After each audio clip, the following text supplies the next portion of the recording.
अस्सलाम वालेकुम। मैं हूं अकबर अली अंसारी और मैं कुरान पाक को गाहे बगाहे इंग्लिश ट्रांसलेशन के साथ पढ़ता हूं।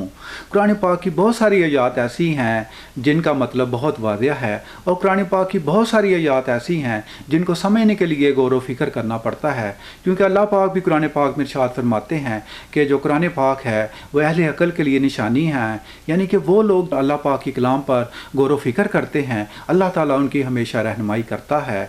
आज मैं आपको सूरत मोहम्मद 47 की आयत नंबर 4, 5 और 6 के बारे में बताऊंगा, जो शहीद की रहनुमाई और दर्जा बंदी के बारे में है।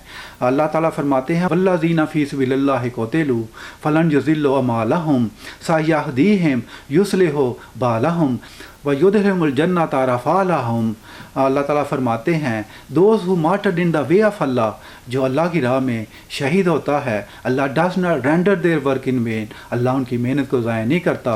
Allah will guide them and improve their state, Allah उनकी रहनुमाई करता है और उनकी हालत को बेहतर बनाता है। Allah will bring them into the paradise of which they are promised, Allah उनको उस बाग या जन्नत में दाखिल करता है जिसका अल्लाह पाक ने उनसे वादा फरमाया है। इस आयत पर अगर गौर करें तो ये मालूम होता है कि एक मोमिन जो अल्लाह की राह में शहीद होता है, अल्लाह उसकी रहनुमाई फरमाते हैं, कि उसकी हालत को बेहतर बनाते हैं। यानी इसका मतलब हुआ कि अल्लाह ताला उसकी रहनुमाई करते हैं, उसके जिस्म और रूह की जो स्टेट है उसको इम्प्रूव करते हैं। मिसाल के तौर पर जो शहीद है, मेरा बिलीव है कि उसकी बॉडी को रिगर मार्टस नहीं होता, यानी कि बोन्स और मसल जो हैं वो स्टिफ नहीं होते, यानी सख्त नहीं होते। उसके अलावा शहीद जो है उसकी बॉडी को पुट्रीफैक्शन नहीं होता, यानी कि जो शहीद का जिस्म है वो ना गलता है, ना सड़ता है और ना ही उसका अमल होता है।